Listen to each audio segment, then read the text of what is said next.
My son looked me straight in the eyes and said, "You're dead to me, Mom." Those were the last words I ever heard from him. No thunder, no dramatic music, just his voice cold and flat echoing through the hospital hallway like a verdict. It was the day I was supposed to be going home after my heart surgery. I still had the hospital bracelet around my wrist, the plastic one they clip on when you're too weak to argue. My suitcase sat by the door, packed neatly with the cardigan my granddaughter Lily had chosen for me. But she wasn't there. None of them were. Only him, my only son, the one I'd raised alone after his father died. He stood by the doorway, hands shoved deep into the pockets of his tailored coat. His face looked like stone. "You've become nothing but a burden, Mom. I can't keep paying your bills, your prescriptions, your whatever this is. You chose to get old." I remember laughing a dry, painful sound that didn't belong to me. "Chose to get old," I whispered. "Michael, I worked 40 years to raise you. I skipped meals so you could go to college. He cut me off with a wave of his hand. "Don't start that guilt trip again. You made your choices.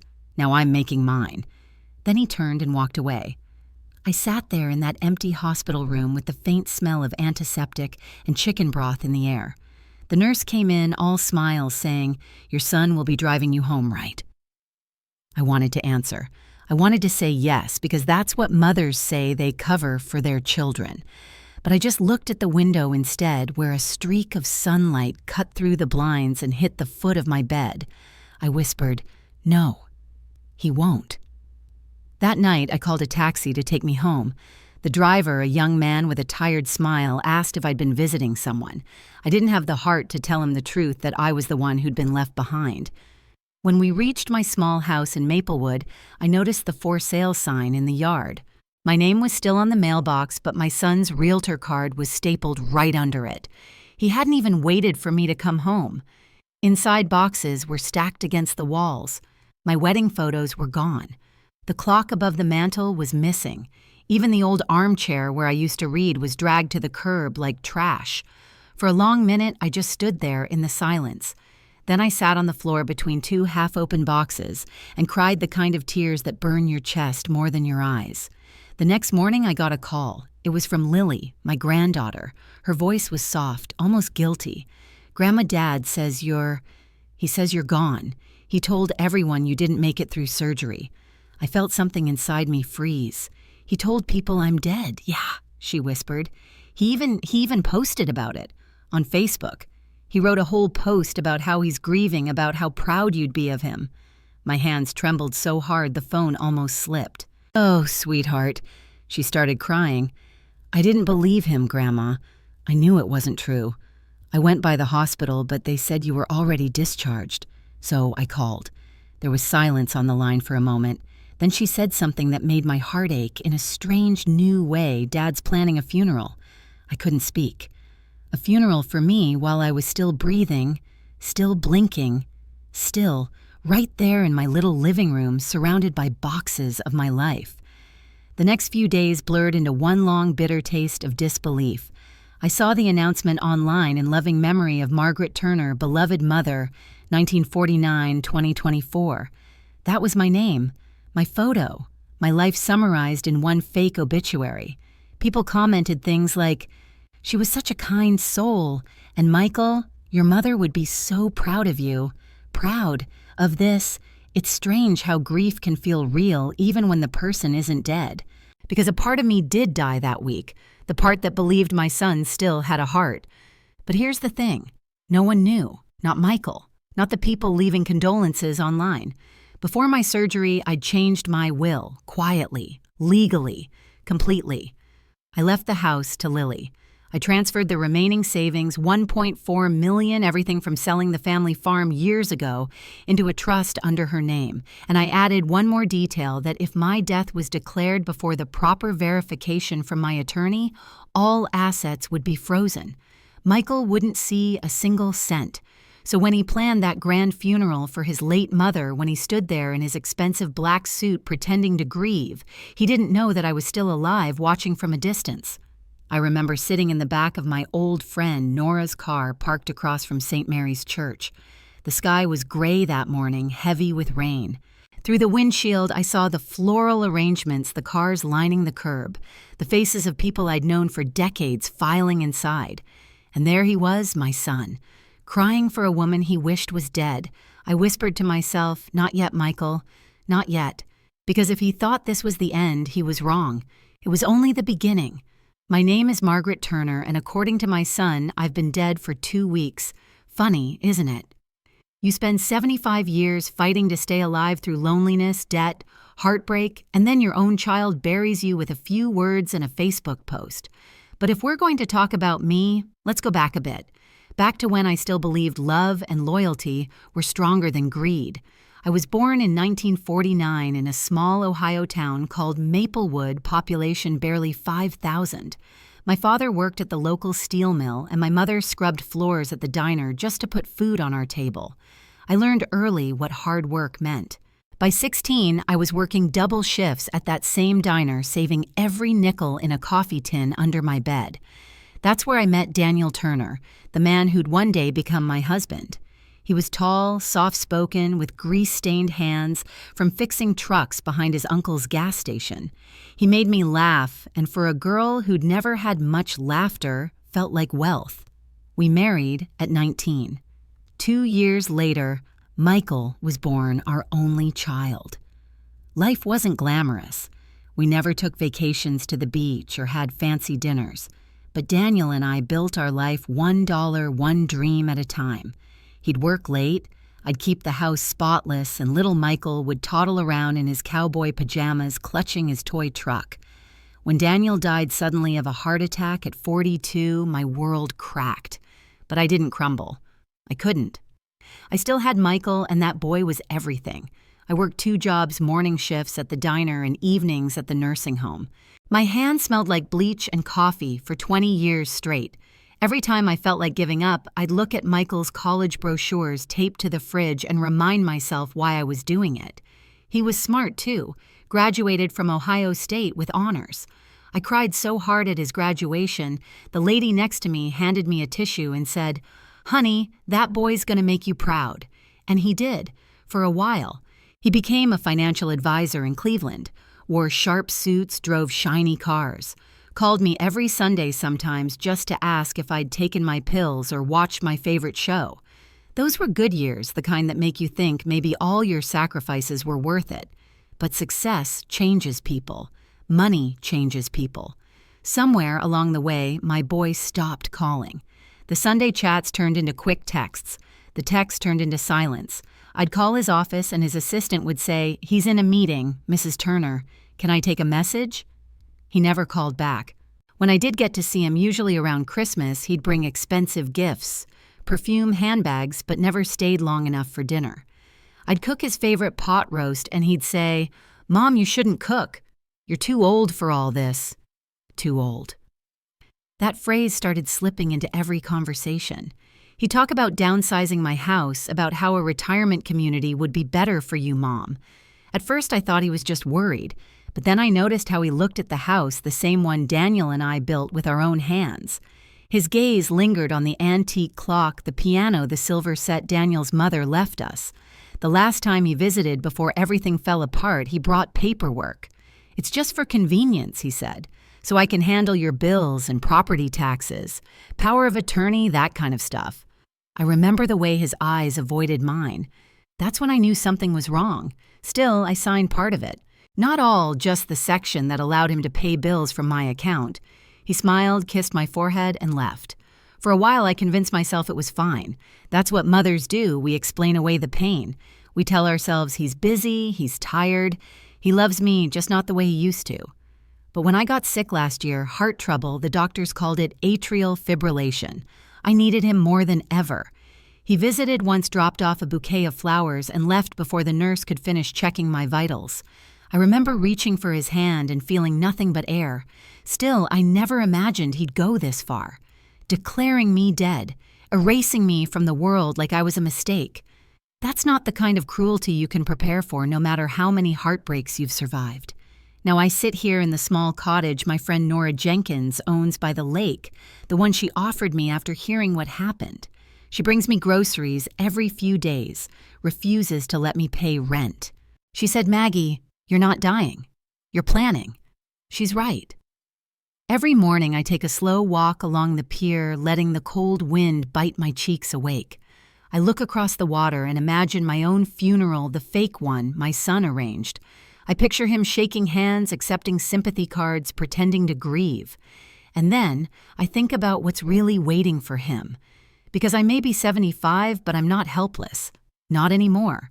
Before I left that hospital, I called my lawyer, Mr. Grant, and told him everything. I told him to prepare for the day my son tries to bury me. He laughed at first, thinking it was a joke. But when he saw the forged documents the power of attorney Michael had extended beyond its limits, he turned serious. "Mrs. Turner," he said, "if your son's done what I think he's done, he's committed fraud. But I have a feeling you're planning something better than a lawsuit." I smiled for the first time in months. "Oh, Mr. Grant," I said, "you have no idea. Because I wasn't just planning to survive. I was planning to return. And when I did, my son would wish I'd stayed dead." If you've never watched your own funeral, let me tell you, it's the strangest mix of pain and satisfaction you'll ever feel. That Sunday morning, Maplewood felt colder than usual.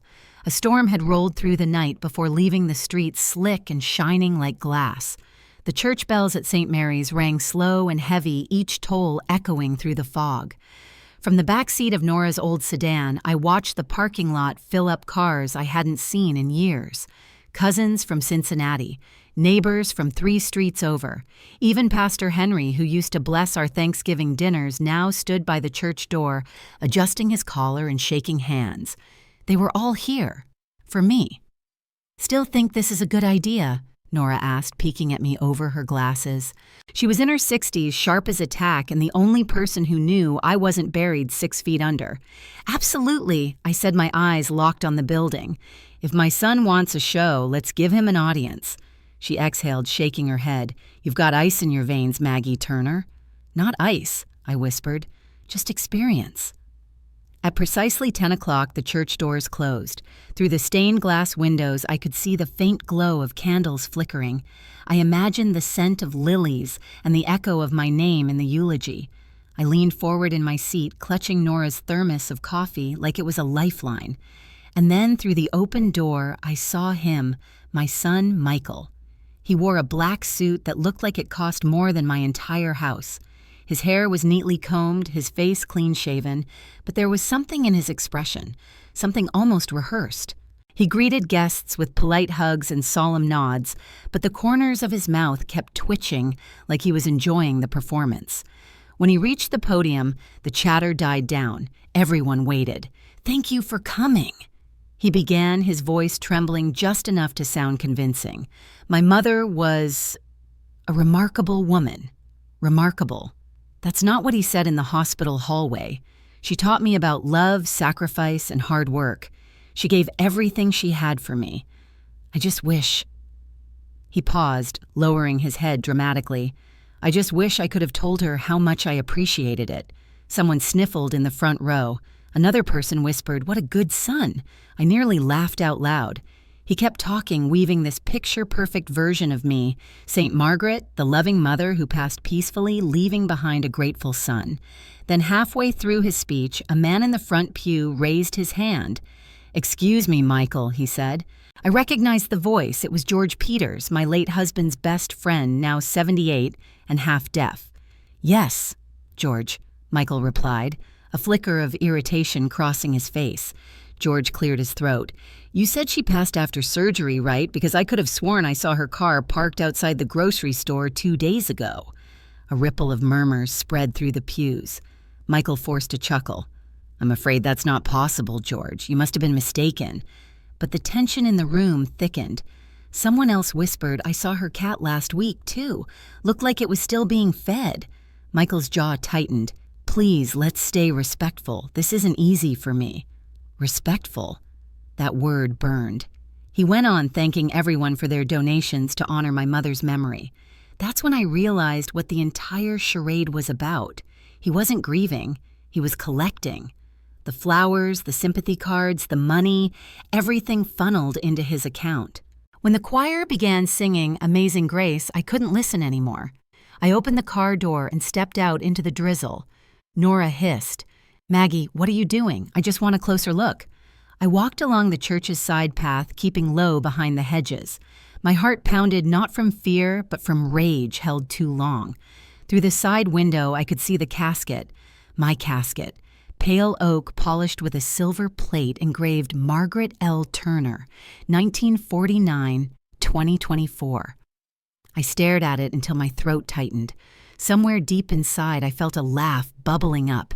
"He really went all the way, didn't he?" I whispered.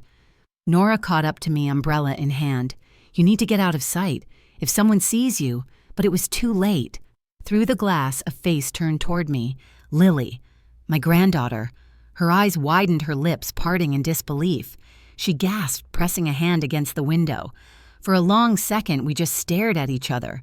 Then I lifted a finger to my lips. "Don't tell." Tears spilled down her cheeks. She nodded slowly, her eyes bright with something between shock and joy. In that moment, I realized I wasn't alone in this. Someone still believed in me. After the service, as people filed out, I watched Lily approach her father. I couldn't hear the words, but I saw her gesture toward the door, then to the window where I'd stood. Michael froze. His eyes darted toward the glass, scanning the yard. But I was gone. Nora's car was already halfway down Maple Street by the time he burst through the church doors, scanning the foggy road.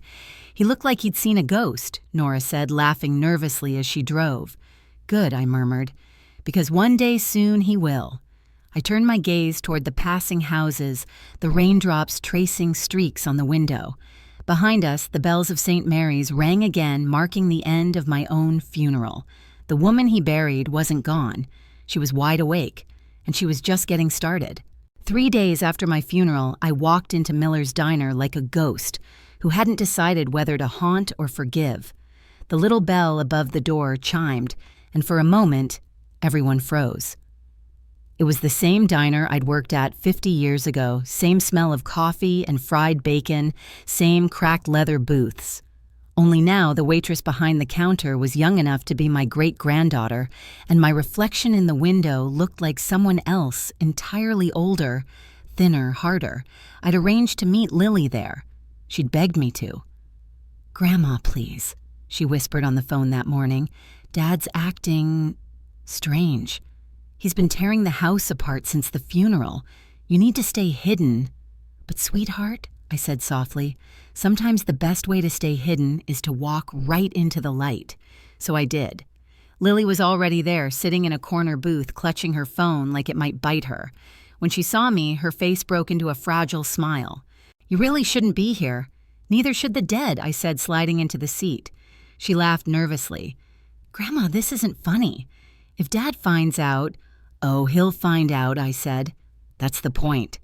But before she could respond, the bell above the door chimed again. Michael. He stood in the doorway, frozen. The color drained from his face faster than the coffee cooling in his cup. His eyes darted from me to Lily as if his brain refused to trust what it was seeing. I smiled. "Hello, Michael." The diner fell silent. Even the waitress stopped mid-pour the coffee stream, hanging in the air for a second before splashing onto the counter. He blinked once, twice, then he hissed, "What kind of sick joke is this?" "No joke," I said. "Just poor communication, apparently. You forgot to tell people I wasn't actually dead." He slammed his palm on the table, making the silverware rattle. "You're insane. You faked your own death." I tilted my head. "That's rich coming from the man who held a funeral for me." A couple in the next booth turned their heads. The old man muttered, "Isn't that the lady from the obituaries?" Michael's voice rose. "You think this is funny? You humiliated me. You made everyone think I humiliated you," I interrupted, my tone sharp enough to cut glass. "You sold my house. You emptied my account. You forged my signature on a power of attorney you weren't entitled to. And when you realized I was still alive, you buried me in words instead of dirt." "Keep your voice down," he hissed, glancing around. "You're making a scene." "Oh, good," I said. "Maybe someone will finally notice what you've done." He leaned in close, his breath hot with anger. "You should have stayed dead." The entire diner went still. It wasn't just a sentence, it was a confession dripping from his lips in front of a dozen witnesses. A man at the counter, maybe in his 70s, muttered, "Christ, kid, that's your mother." Michael turned snarling. "Mind your business, old man. That was his mistake." The old man stood towering over him. His flannel shirt was faded, but his voice wasn't. "My wife's buried out back of St. Mary's, and I'd give my right arm to hear her voice again. You ought to be ashamed." Lily's voice trembled. "Dad, please, stop." But Michael didn't stop. He couldn't. He was unraveling right there in public. "You don't understand," he shouted. "She ruined my life. I was supposed to inherit that house, that money. It was mine." And just like that, the last bit of sympathy in the room died. The waitress dropped her notepad. Someone at the counter whispered, "He's talking about stealing from his own mother." I stood slowly, my palms steady on the table. "You wanted to inherit Michael, fine. You'll inherit the truth." I reached into my purse and pulled out a folded document. His face went pale the moment he saw the seal. "What's that?" "The amended will," I said calmly. "You know the one you pretended didn't exist? My lawyer has copies. The original's with the probate court. You're welcome to fight it, but I wouldn't advise it." He lunged forward, snatching at the paper. I pulled it back before his fingers could touch it. "Careful," I said. "You wouldn't want another felony on your record." "Felony," he laughed bitterly. "No one's going to believe some senile old woman." That's when Lily spoke up. Her voice was small but clear. "I recorded everything." Michael froze. The little phone in her hand glowed red, the screen still running. "I started recording when you walked in," she said, her voice shaking. "You said she should have stayed dead. You admitted you tried to take her money. Everyone here heard it." A ripple of murmurs filled the diner. Someone clapped softly. Another voice muttered, "Good for her." Michael's face twisted rage, fear, disbelief all at once. "You little brat." "Don't I warn," stepping between them. My voice dropped to a whisper only he could hear. "Touch her and I'll make sure you never see the inside of your office again. Or daylight." He backed up slowly, chest-heaving eyes flicking from the phone to me. Then without another word, he stormed out the bell above the door, shrieking in protest. For a moment, no one moved. Then the old man from the counter gave a low whistle. "Ma'am," he said softly, "if that was a movie, I'd pay to see the sequel." Laughter rippled through the diner, small but genuine. Lily turned to me, tears in her eyes. "Grandma, what do we do now?" I smiled. "Now," I said, folding the document back into my purse. "Now we let him dig his own grave." Outside, the wind rattled the diner sign. The storm had passed, but the sky still looked heavy with secrets. My son thought he'd buried me once. Next time, it wouldn't be fake. 2 days after the diner incident, I woke up to the sound of pounding on the cottage door. It was early, barely 7 a.m., and the fog still hugged the lake outside like a heavy blanket. Nora, half asleep and in her robe, peeked through the curtain. "Maggie," she whispered, "it's the police." For a second, my heart stopped. 2 officers stood on the porch, their boots wet with dew, hands resting on their belts. One of them, tall, broad-shouldered, too young to shave properly, spoke first. "Mrs. Margaret Turner." "Yes," I said, pulling my sweater tighter around me. He nodded curtly. "We have an order here from the county probate court. Your son Michael Turner filed an emergency petition, claims you're mentally unfit and a danger to yourself. He's asking for temporary control over your finances and medical decisions." I felt the blood drain from my face. "He what?" The officer hesitated, eyes softening. "Ma'am, I don't know what's going on between you two, but he's got paperwork, a doctor's note, witnesses. We're just here to notify you." Nora stepped forward, her voice sharp. "That's ridiculous. She's perfectly fine. You can't just—" The other officer raised a hand. "We're not arresting anyone, ma'am. But the court's freezing her accounts until the hearing. No withdrawals, no transfers." I laughed. It was the kind of laugh that comes out dry and bitter, like something cracking open inside you. "Of course he did," I said. "He's always been efficient when it comes to taking what isn't his." When they left, I sat at the kitchen table, staring at the sunlight creeping through the blinds. Nora brewed coffee, her hands trembling slightly. "What are you going to do, Maggie?" "I'm going to do what I've always done," I said quietly. "Survive." But survival, I realized, was going to be harder this time. By noon, my phone was ringing off the hook. The bank, the electric company, even my lawyer, Mr. Grant. "Margaret," he said, his tone urgent. "Michael filed a claim saying you're suffering from post-surgical dementia. He used the hospital's discharge summary to back it up selectively, of course. He's painted you as unstable, paranoid, delusional." "Can he do that?" I asked. "Legally, not without proof. But he's already frozen most of your liquid assets. He's playing the long game, waiting for you to run out of options." I closed my eyes, the weight of it pressing down like a stone. "He's not going to stop, is he?" "No," Mr. Grant said. "He won't stop until he believes he's won." That night, Lily snuck over after dark. She parked her little blue Honda by the dock and tiptoed up the path, a hood pulled over her head. "Dad's furious," she whispered the moment I opened the door. "He's been shredding papers in his office all day. He told everyone you forged the will." "Of course he did," I smiled faintly. "When you can't kill the truth, you discredit it." She bit her lip. "Grandma, he said he's going to sell your house in Maplewood this week. He already found a buyer." I froze. "He doesn't own that house."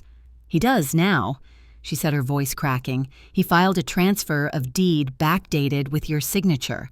I saw the documents in his study." My knees nearly gave out. Nora rushed to steady me, but I waved her off. No, I need to see it myself." "Maggie." Nora warned, "If you go there, he already thinks I'm crazy," I said. Might as well give him a reason. The next morning, I took the bus into Maplewood. The streets looked the same quiet, gray familiar, but I felt like a stranger walking through a memory. When I turned onto Willow Lane, my breath caught.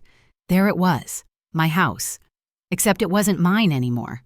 A for sale sign stood in the yard, bold and shiny, with a photo of Michael smiling proudly beneath the words, "Turner Realty Group." He'd turned my life into a business card. Through the front window, I saw movers inside stacking boxes, taking down my curtains, bubble wrapping the antique piano Daniel had saved for months to buy me. I stood on the sidewalk until one of the men noticed me. "Can I help you, ma'am?" "Yes," I said, forcing my voice to stay calm. "You can tell my son to get out of my house." A familiar voice answered from the doorway. "Well," Michael said smoothly, stepping outside, "look who decided to come home from the grave." He looked composed, too composed. His smile didn't reach his eyes. "Mother, you really shouldn't be here. This property's been transferred. It's mine now." "Forged signatures," I said evenly. "Fraudulent paperwork. I'll see you in court." He laughed, a hollow, cruel sound. "Oh, you won't make it that far. By the time any judge looks at this, you'll already be declared incompetent. It's all documented, your erratic behavior, your delusions. The diner stunt didn't help your case." My jaw tightened. "You called that a stunt?" "I call it proof," he said. "You embarrassed yourself in public, accused your own son of theft. Everyone saw it.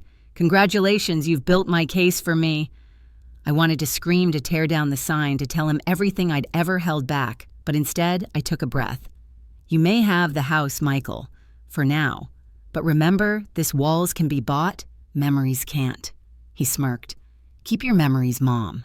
They're worthless." He turned and walked inside, slamming the door. For a long time, I just stood there, staring at the place where I'd built a life out of love and exhaustion. My knees felt weak, but my heart burned stronger than ever. I wasn't going to beg. Not this time. When I finally turned to leave, I saw a familiar face across the street. George Peters Daniels' old friend, the same man who'd questioned Michael at the funeral. He was standing by his fence, watching everything. He nodded slowly, tipping his cap. "You okay, Maggie?" "No," I said. "But I will be." He hesitated. "If you need someone to testify, someone who knows what kind of man your boy's become, you let me know." I smiled through the ache. "Thank you, George. I just might take you up on that." As I walked away, the wind rustled the for sale sign, making it creak like a coffin hinge. Michael thought he'd stripped me of everything, my house, my money, my dignity. But what he didn't know was that I still had something he couldn't touch, a secret that would turn his entire world upside down. And when the time came, I'd make sure he saw it with his own eyes. That night, sleep refused to come. I sat by the window of Nora's cottage, staring out at the lake. The moonlight trembled on the water like it was afraid of its own reflection. Somewhere out there, a loon called a long, lonely sound that seemed to echo everything I felt inside. My house was gone, my bank accounts frozen, my reputation shredded by my own son. But the worst part wasn't losing what I owned. It was realizing how easily he'd forgotten who I was. Because before the world called me crazy, before my son decided I was better off dead, I was someone worth remembering. I still remember the winter of '87. The furnace broke and we couldn't afford to fix it. The wind howled through the cracks in the walls, and I had to wrap little Michael in blankets just to keep his fingers from turning blue. I worked nights at Miller's Diner, and days at the nursing home back then. Sleep was a luxury I couldn't afford. One morning, I came home to find him sitting on the kitchen floor, coloring on old receipts because we couldn't afford real paper. "Mom," he said, holding up a crayon drawing, "that's you and that's Dad in heaven watching us." I hung that picture on the fridge for 20 years. It was still there the last time I saw the inside of that house. The house I built room by room, nail by nail. The one Daniel and I bought with a $38,000 loan we spent half our lives repaying. And now my son, my own flesh and blood, had turned it into a line item on a sales sheet. Around midnight, Nora shuffled out of her bedroom in her slippers, rubbing her eyes. "You're still up." "Can't sleep," I said. "My memories are louder than the crickets." She sat across from me, wrapping herself in a quilt. "You've been quiet since you got back from the house." "Quiet doesn't mean empty," I murmured. "It means I'm remembering." I looked at her, really looked, and for a moment I felt like I was talking to myself in another lifetime. "Did I ever tell you about the farm, Nora?" She smiled faintly. "The one you sold years ago," I nodded. 40 acres outside of Chillicothe. Daniel's parents left it to us when they passed. It wasn't much, just a rundown barn and some apple trees, but it was ours. After Daniel died, I leased it out to a local farmer. The money helped keep Michael in school. Nora sipped her tea, curious. "You said you sold it, though." "I did, or at least that's what everyone thought." Her eyes widened slightly. "What do you mean?" I turned back to the window, watching the moonlight shimmer. "When the buyer backed out at the last minute, the lawyer who handled the paperwork, Mr. Grant's old partner, suggested I transfer it into a holding trust. Just in case," he said. "I forgot about it for years. But the trust still owns the land, and the land's value has tripled since then. Last appraisal said it's worth close to $2.5 million. Nora's jaw dropped. "Maggie, you're telling me?" I nodded. "Michael doesn't know. It's not in my will. It's not under my name. It's in the trust, protected and untouched." For the first time in weeks, a real smile tugged at my lips. He thinks he's taken everything, but he hasn't even scratched the surface. Nora leaned back, letting out a low whistle. "You're something else, you know that, just an old woman who learned the hard way that trust should never be given freely," I said softly. "Not even to your own blood." We sat there in silence for a while, listening to the wind against the window. The next morning, I walked down to the dock with a cup of coffee and a stack of old letters, Daniel's letters. He'd written them to me during our first year of marriage when he was away fixing power lines after a storm in Michigan. The pages had yellowed, the ink fading in places, but his words were still strong. "If anything ever happens to me, Maggie, don't let them take away what we built. Not the house, not the land, not your spirit." I ran my fingers over that sentence until the ink almost smeared. Then I whispered, "Don't worry, Daniel. I didn't let them. Not yet." That's when I heard footsteps on the dock. Lily. She wore a hoodie and jeans, her hair pulled into a messy bun. In her hand was a brown envelope. "Dad's losing it," she said quietly, sitting beside me. "He hired someone to dig up everything you've done since leaving the hospital. He's even tracking your credit cards." I smiled faintly. "He won't find much. I haven't used them since the accounts were frozen." She hesitated, then handed me the envelope. "I thought you should see this. It's from Dad's office." I copied it before he shredded the originals. Inside were printed emails between Michael and a law firm. My eyes scanned the words and my stomach twisted. "Petition for guardianship, expedited processing. Property liquidation proceeds wired to Turner Holdings, LLC. Mother's assets projected at 1 xmam. Recommend full control before cognitive assessment expires. He'd planned it for months. Every lie, every forged paper, it was all deliberate. I folded the pages slowly. He's not just greedy, I said. He's dangerous. Lily's eyes filled with tears. Grandma, I'm so sorry. I didn't know he... I reached over and took her hand. Sweetheart, don't apologize for another person's sin. You did the right thing. You believed in me. She sniffled. What are you going to do now?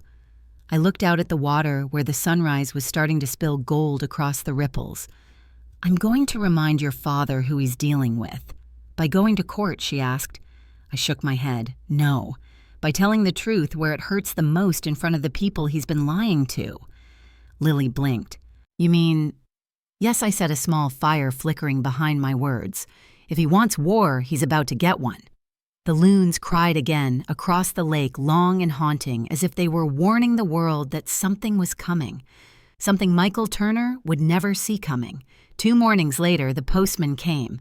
He was a gray-haired man named Roger who'd been delivering mail in Maplewood for as long as I could remember.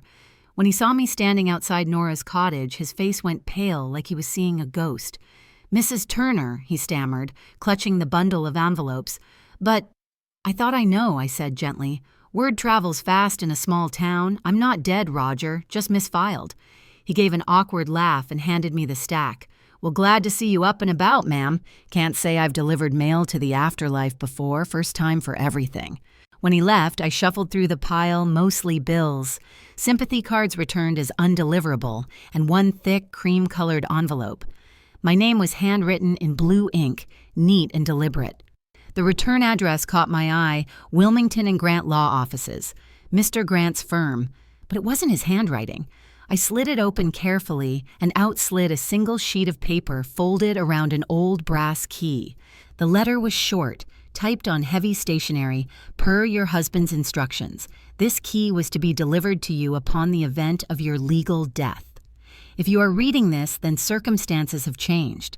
The key belongs to a safety deposit box under the name Margaret Daniels Turner Box, 117 Wells County Bank. R. Wilmington Escra. I stared at it, my heartbeat suddenly louder than the wind outside. Daniel's name, my husband's. He died over 30 years ago, yet somehow he'd left me something meant for after my death. I turned the key over in my palm. It was cold-worn at the edges, the number 117 etched faintly near the bow. Nora peeked over my shoulder. What's that? A message, I said slowly from the grave. That afternoon, Lily drove me to Wells County Bank. It was a small red brick building on Main Street, the kind with dusty blinds and old brass handles that creaked when you pushed the door open. The clerk, a young man with a name tag that read Dillon, greeted us politely. Good morning, ma'am. How can I help you? I slid the letter across the counter. I need access to a safety deposit box. Number 117. He typed for a moment, then frowned. It says here the box is inactive. Last accessed in 1994. That sounds right, I said. He hesitated. Do you have identification, Mrs. Turner? I smiled faintly. Would you believe me if I said that's complicated? After a few minutes of verifying signatures, phone calls, and a glance at the notarized letter from Mr. Wilmington, he finally led me and Lily into the back room, a narrow corridor lined with steel doors. The air smelled faintly of metal and dust. When he opened box 117, the hinges squeaked. Inside sat a small stack of manila folders and a sealed envelope with my name written in Daniel's handwriting. My hands trembled as I lifted it out. The edges were yellowed, the ink slightly faded, but the moment I saw that looping M, I felt 20 again. I unfolded the letter. My Maggie, if you're reading this, then life has taken one of its cruel turns. You always said I planned too much for the future, but maybe this time I was right. I never trusted banks, never trusted people either, not when it came to money. So when the steel mill bought out my patents for the new welding system, I didn't deposit everything. I kept a part of it safe here. Half of the payout is in an account tied to this box under your maiden name. Don't tell anyone, not even Michael. He's still young. I don't want him growing up thinking money is the only way to measure a man's worth. But if he ever forgets who he is, if he ever hurts you the way the world once hurt us, Then you'll know what to do with it. Always yours, Daniel. I pressed the paper to my chest. My eyes blurred, but I wasn't crying, not out of sadness anyway. It was the kind of emotion that came when you realized someone had loved you enough to think 30 years ahead. Lily touched my arm. Grandpa left you money. More than money, I whispered. He left me leverage. I handed the letter to her and reached back into the box. Beneath the envelope was a folder marked Property and Shares Confidential. Inside, I found old stock certificates and a ledger book filled with transactions. At the bottom of the stack, one name appeared repeatedly, Midwestern Fabrication Holdings, LLC. It took me a moment to understand. Then my breath caught. Daniel's patents, I said aloud. They bought his welding system, but he never sold all his shares. He kept 20% under this LLC. If the company's still active... Lily's eyes widened. How much could that be worth now? Millions, I said softly. Maybe more. I closed the box, my hands shaking, not from fear, but from something sharper. Power, the kind I hadn't felt in years. When we got back to the car, I sat quietly for a moment, watching the people on the sidewalk, ordinary lives passing by, completely unaware that the woman in the passenger seat had just discovered a secret fortune her son didn't even know existed. Lily broke the silence first. Grandma, what are you going to do? I smiled faintly. Nothing. Not yet. Let him believe he's won. You're just going to... Wait. Patience is what separates revenge from justice, I said. Right now he thinks he's got everything under control. That arrogance is my invitation. Lily looked both terrified and amazed. You sound like Grandpa. Good, I said, turning the key in my hand, because this time I planned to finish what he started. That night, I hid the documents inside the lining of my old suitcase, the one no one ever thought to open because of its broken lock. Before I turned off the lamp, I whispered to the empty room, you've always been one step ahead, haven't you? Daniel, somewhere in the dark, the brass key glinted faintly like it was winking, because my son thought I was broke. He thought I was powerless. He thought I was dead. But now, I had something better than life. I had proof. The next few weeks passed like a storm that refused to break. To anyone watching, I was just an old woman living quietly by the lake, sipping tea and reading newspapers. But behind that calm, I was working, watching, waiting. Michael didn't know it yet, but every call he made, every email he sent to the court, every lie he spread was slowly building the case against him. Lily came by every evening after work. Together, we built a paper trail that would make even the slickest lawyer sweat. She'd sit at the kitchen table with her laptop open, the glow lighting her tired face. Dad's been meeting with a man named Carter, she told me one night. He's a real estate investor from Columbus. They're discussing how to move the money from the house sale overseas. Let him, I said quietly. Every transfer, every forged document, keep it all. We'll let him hang himself with his own rope. But Grandma... she whispered, he's so sure he's winning. He's bragging to everyone at his office that the court's going to rule in his favor. He even said you've started forgetting things. I smiled faintly. Then let's give him more proof. The next morning, I went to Miller's Diner again. This time, I played my part. I let the waitress see me drop my wallet twice. I asked her the same question twice about the soup of the day. I acted confused when paying the bill. Small things, believable things. Word spread fast in small towns. Within 24 hours, I heard from Nora that someone had told Michael, your mom's not doing well. Poor thing's losing her memory. Good. The more he believed the lie, the less careful he'd be. When you're underestimated, you're free.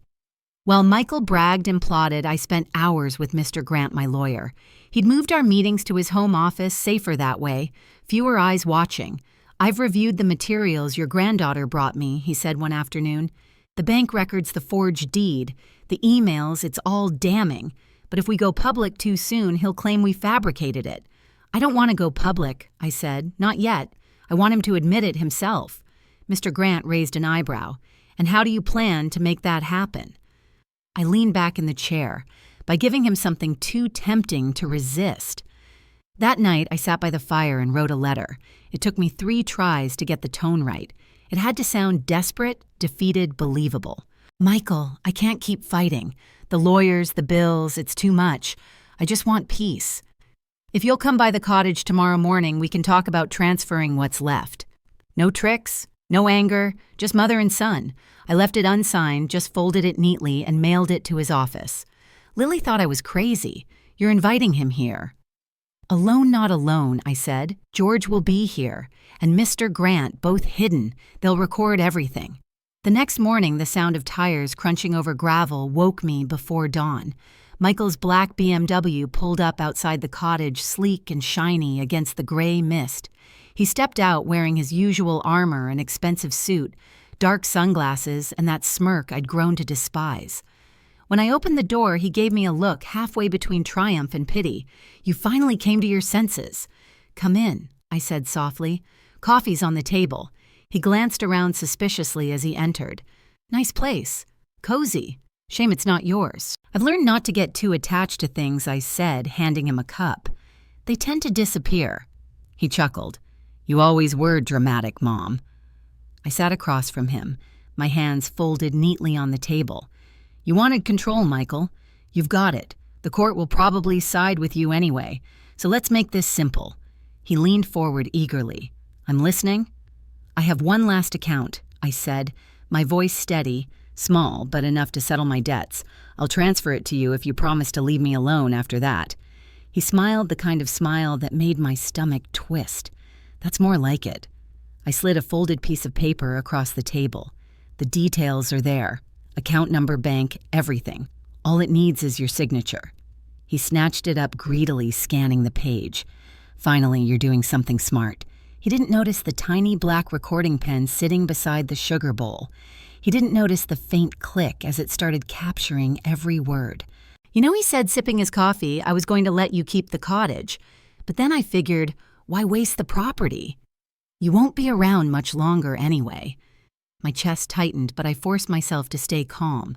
That's cruel, Michael. Cruel. He laughed. You think I care what people think? You're lucky I didn't send you to a home months ago. I only did this because I deserve that money. You wasted your life scraping by. Someone has to put it to good use. That was it. The confession. I reached for the pen and pressed stop. You're right, Michael, I said softly.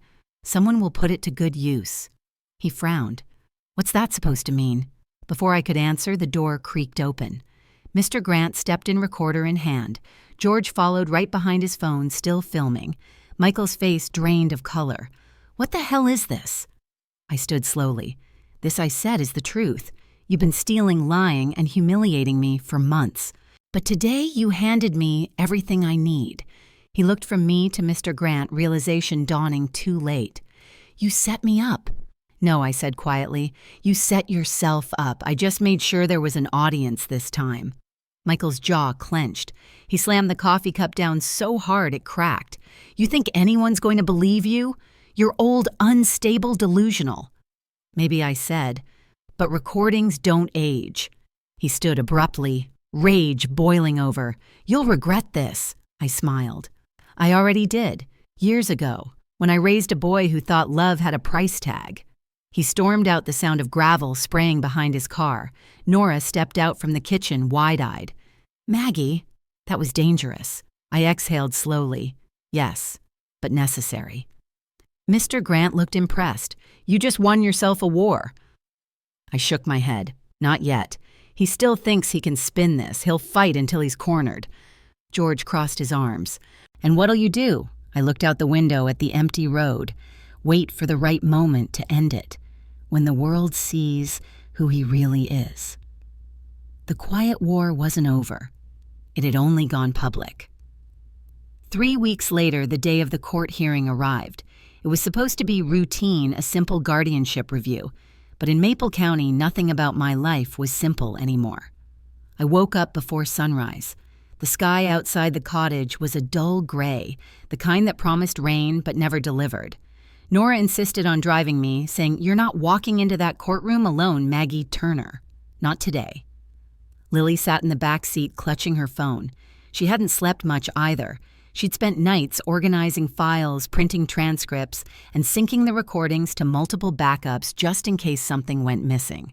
As we pulled up to the courthouse, I saw Michael's black BMW parked by the steps.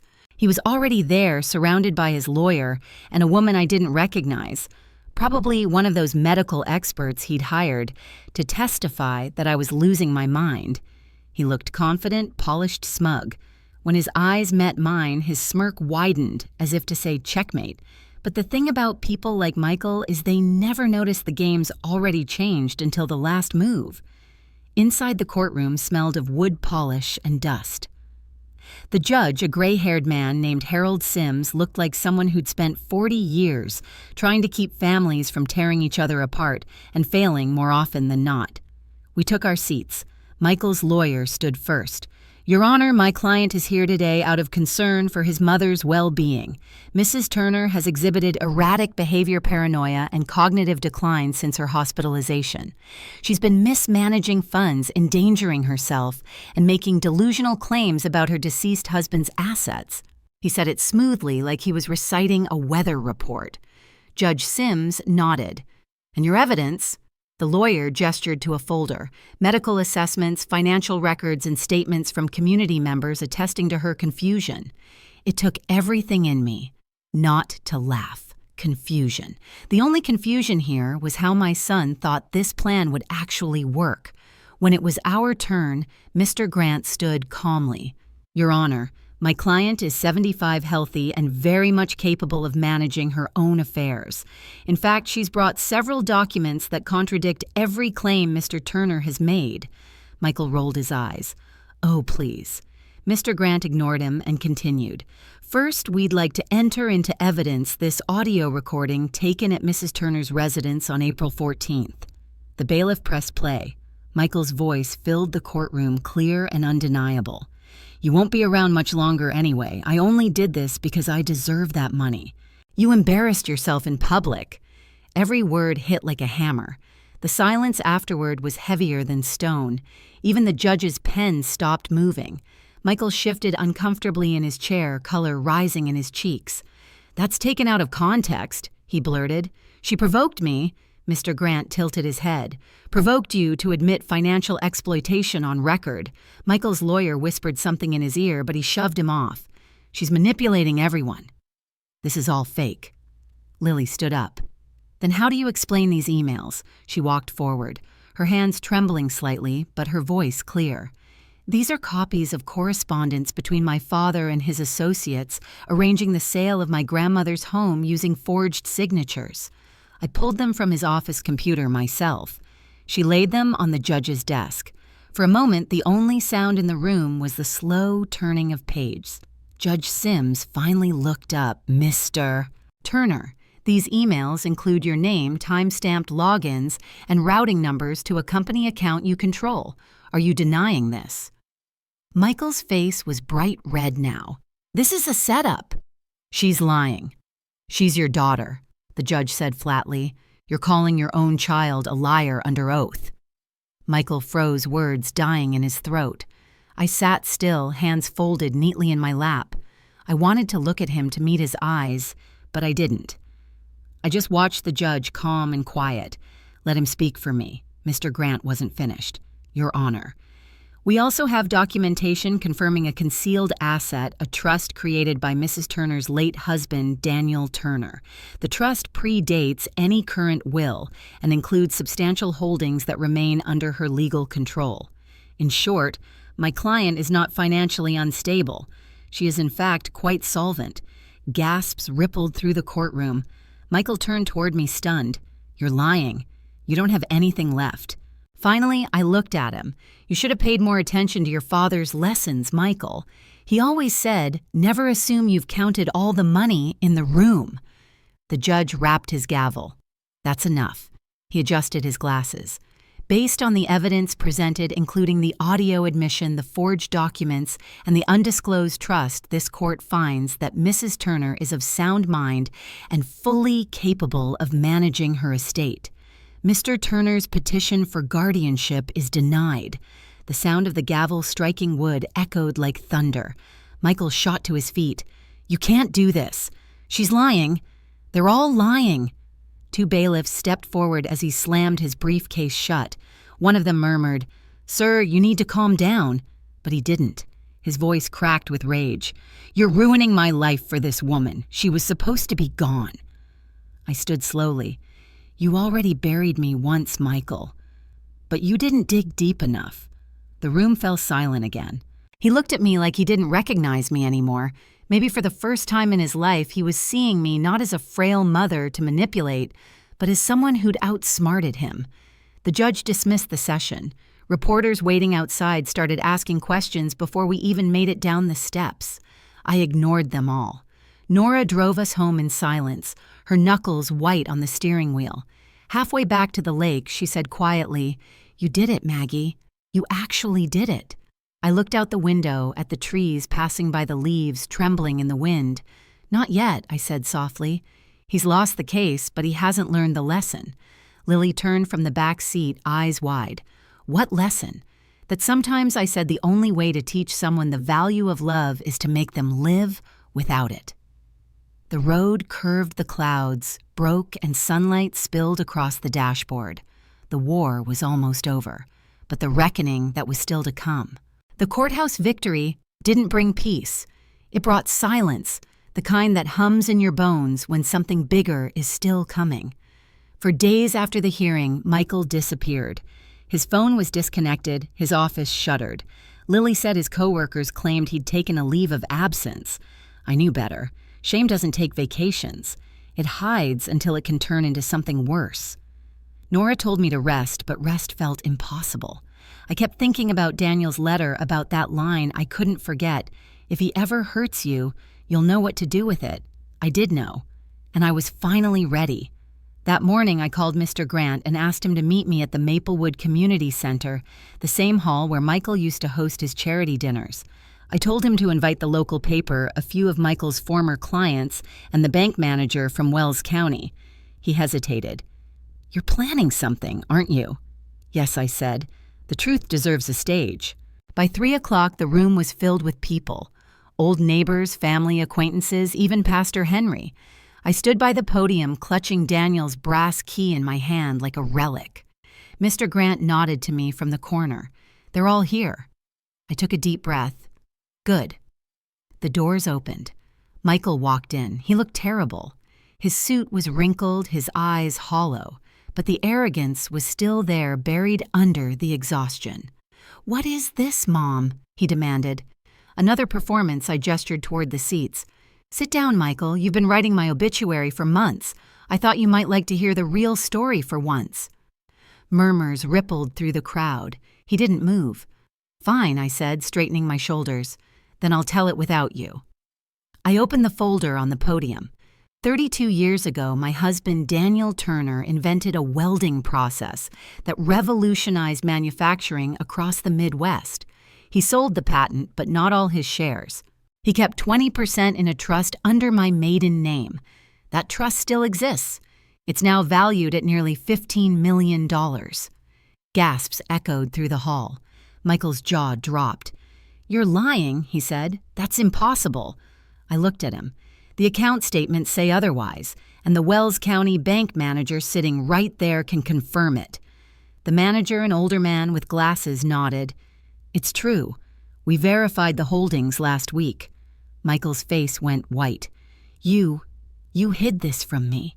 I protected it from you," I said, "because I saw what greed did to you long before money was even on the table." He took a step forward, voice cracking. "You could have told me. You could have helped me. I did help you," I said quietly. "I paid your tuition, your rent. I covered your debts when your business collapsed in 2012. I gave you everything I had. But it was never enough, was it? Because it wasn't about need. It was about control." He laughed, bitter and shaking. "You think you're better than me because you tricked me? You think this makes you righteous?" "No," I said. "It makes me alive." He stared at me, breathing hard. "So what now, Mom? You're rich again. You win. You get to parade around town, making me look like the villain." "You did that on your own," the crowd whispered. I saw people shifting in their seats, neighbors who'd once pitied him, now seeing the cracks in his story. I took another breath and opened a second folder. "This is my new will. It names Lily as my sole heir and trustee of Daniel's company shares, effective immediately. Michael's voice broke. "You can't do that." "I can," I said. And I just did. He lunged forward, slamming his hand on the podium. "You can't cut me out like this." "Watch me," I said. Security moved toward him, but I raised a hand. "Let him speak. He's good at it." He glared at me, then turned to the crowd, his voice trembling with rage. "She's manipulating you, all of you. She's senile. You think she's some kind of hero. She's a liar." I didn't respond. I just pressed a small button on the microphone stand. A familiar voice filled the hall, his voice. "You won't be around much longer anyway. You embarrassed yourself in public. You're lucky I didn't send you to a home months ago." The room went dead silent. Michael's face twisted. "Where did you—" I met his eyes. "You gave me those words, Michael. Now the world gets to hear them." He turned toward the door, but 2 reporters were already blocking it, cameras flashing. Mr. Grant stepped up beside me. "Mrs. Turner has also filed a motion to reopen the investigation into the forged property transfers. Based on the evidence, the court is likely to charge you with financial fraud." Michael froze. "You wouldn't." "I don't need to," I said softly. "The law will." For the first time, he looked small. The crowd that once admired him now avoided his gaze. His confidence, his charm, his lies all crumbled at once. He backed away slowly, eyes wet, voice shaking. "You hate me." I shook my head. "No, that would be easier. I pity you, because one day you'll realize the only thing you ever wanted respect was something you could have had for free if you'd just chosen to love instead of take." He stood there for a moment longer, then turned and walked out. The door closed behind him, leaving only silence. The hall was still. No applause, no cheers, just the quiet weight of truth, finally settling where it belonged. I felt a hand slip into mine. "Lily." "You did it, Grandma," she whispered. "No," I said, my eyes still on the door. "The truth did." Outside, thunder rolled over the lake, soft at first, then louder, as if the sky itself was releasing something it had held for too long. And for the first time in months, I felt the same. The war was over. But the consequences for him were just beginning. The fallout came faster than even I expected. Within 48 hours, every news outlet within 50 miles of Maplewood had picked up the story. Local financial advisor under investigation for fraud against his own mother. The headline ran in bold across the front page of the Maplewood Chronicle, and the photo beneath it, Michael in his expensive suit, head down, being escorted out of the courthouse, was the same one Lily had taken on her phone that day. It was poetic justice served cold and public. I didn't celebrate. I didn't gloat. I simply poured myself a cup of coffee and read the article twice quietly, the way one reads an obituary. The obituary of a man who'd buried his own conscience. By the end of the week, the bank froze Michael's personal accounts. Turner Realty Group shut down. His office windows were covered with brown paper, and his shiny black BMW was repossessed right from his driveway. His business partners distanced themselves. His friends stopped answering his calls. I heard it all from Nora, who still worked part-time at the post office. "He came in yesterday," she said. "Tried to pick up certified mail from the court, but they wouldn't release it. Looked like he hadn't slept in days." I nodded slowly. That sounds about right. But what struck me most wasn't satisfaction, it was sadness. Because I remembered the little boy who used to wait by the window for me to come home from the diner, his nose pressed against the glass, waving when he saw my headlights. Where had that boy gone? That night I sat by the lake with Lily. The moon rippled across the water, pale and broken by the wind.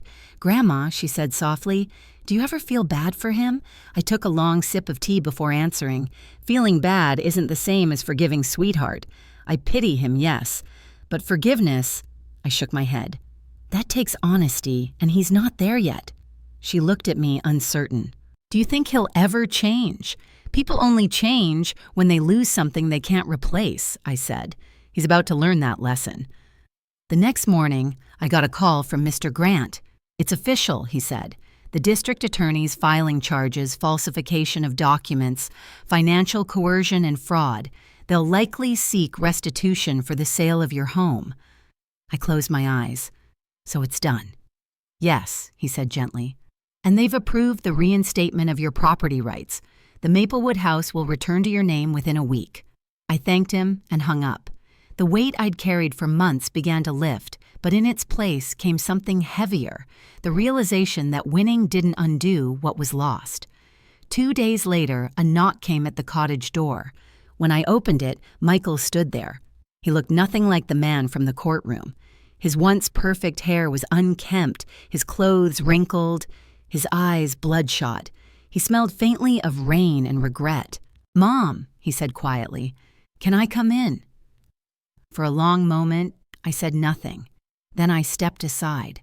5 minutes. He walked in slowly, glancing around as if expecting an ambush. Nora was out shopping. It was just us, the clock ticking softly on the wall. "I read what they're saying," he began. "They're exaggerating, twisting things." I didn't respond. He sighed and ran a hand through his hair. "I know I messed up, but you didn't have to destroy me."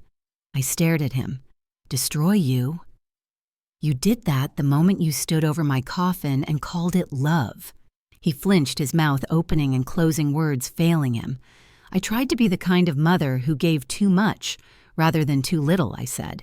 "But you turned my kindness into currency. You cashed out everything, trust, respect, decency, until there was nothing left to give." Tears welled in his eyes, but he wiped them away angrily. "I didn't mean for it to go that far." "Yes, you did," I said softly. "Every lie was a choice. Every document you forged, every word you said about me, you meant it. Because in your world, love only existed if it had a price tag." He looked down, shoulders shaking. "I lost everything."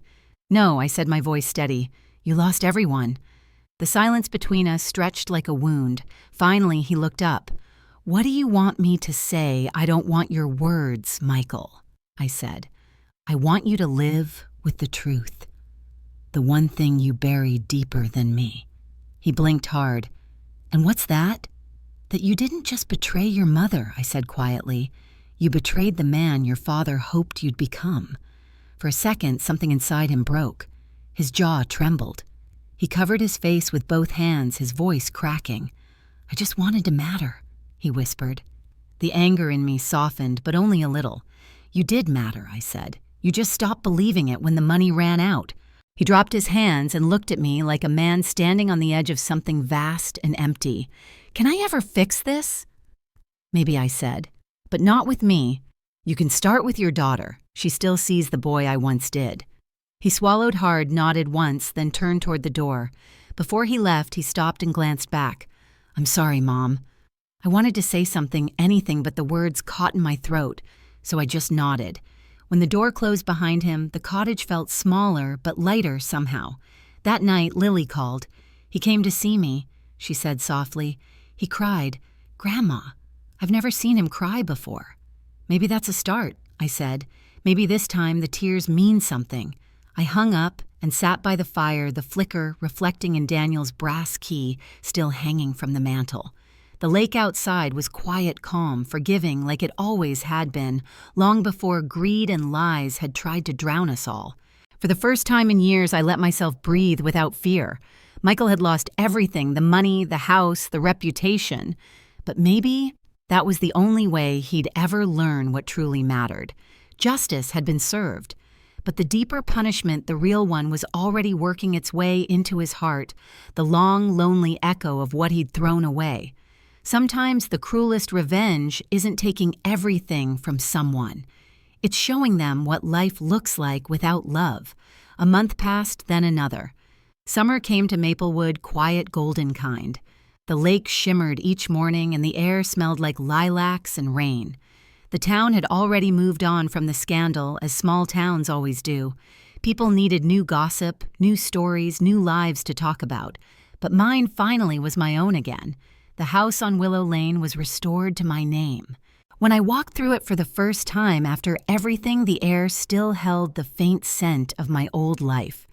Lavender, cleaner, burnt coffee, the echo of Daniel's laughter somewhere in the walls. The movers had taken nearly everything, but the heart of the house remained. The floorboards creaked in the same places, the kitchen window still caught the sunrise just right, and the apple tree Daniel planted still leaned stubbornly toward the fence. I sat down on the front porch steps, letting the sunlight warm my face. For the first time in what felt like years, there was no noise in my mind. No accusations, no shame, no fear, just peace.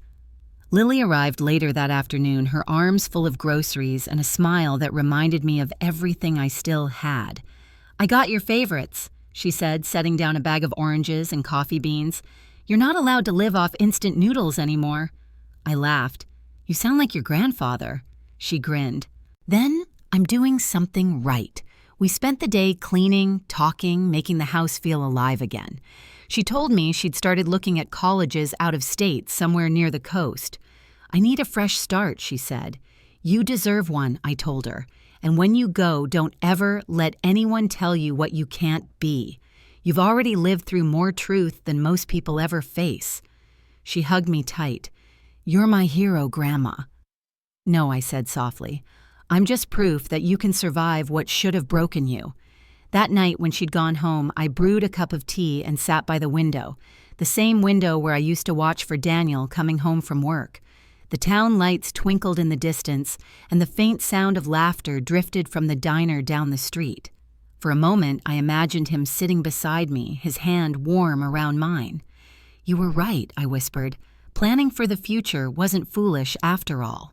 The brass key still hung on a chain around my neck. I reached for it out of habit, smiling. It wasn't the money or the company shares that mattered. It was what they symbolized. Security, freedom, a reminder that even the smallest act of foresight can outlast betrayal. The next morning, Nora stopped by with coffee. She sat across from me, watching the sunlight spill across the kitchen table. "You know, she said the whole town's calling you the woman who lived twice." I chuckled. "I suppose that's one way to put it." She leaned forward. "What are you going to do now, Maggie? You've got your house back, the money your name cleared. What's next?" I thought about it. For the first time in a long time, there was no revenge to plan, no battle to fight. Just life waiting open and ordinary and good. I think I said slowly, "I'm just going to live quietly. Maybe start a community fund for single mothers. Something small, something that matters." Nora smiled. "That sounds like the old you." I shook my head. "No, it sounds like the new me, the one who finally understands that surviving isn't enough. You have to turn survival into something worth living for." As she left, she hugged me tighter than usual. "You did good, Maggie," she said. "You turned pain into power." When the door closed, I looked around my kitchen, the same room where I once cried, once prayed, once begged the universe for mercy. Now it was filled with morning light and the quiet hum of forgiveness. I opened the back door and stepped into the yard. The apple tree Daniel planted decades ago was blooming again, white petals drifting across the grass like small miracles. I reached out and touched one of the branches, the bark rough and real beneath my fingers, and for the first time, I let go. All the anger, all the fear, all the weight of being someone else's burden. It drifted away like petals on the wind. Behind me, the phone rang. I almost didn't answer, but something told me to. "Mrs. Turner," a voice said, "this is Wells County Bank. We wanted to confirm your instructions regarding the Turner Trust transfer. You requested the account be renamed." "Yes," I said. "It should read the Lilly Foundation." There was a pause. "And the purpose of the fund?" I smiled. "To remind people that sometimes the ones you bury have a way of coming back stronger." After I hung up, I stepped back outside. The air smelled of rain and new beginnings. In the distance, thunder rumbled over the hills, soft and steady like applause from somewhere beyond. I closed my eyes and whispered, "Thank you, Daniel." Because after everything, the betrayal, the loss, the lies, I'd finally understood the truth my husband had left me in that letter all those years ago. Money fades, names fade. But dignity, once you reclaim it, that's something no one can ever steal again. And as the wind rustled through the apple tree and sunlight broke through the clouds, I smiled. I wasn't the woman Michael buried. I was the woman who lived twice, and this time on my own terms.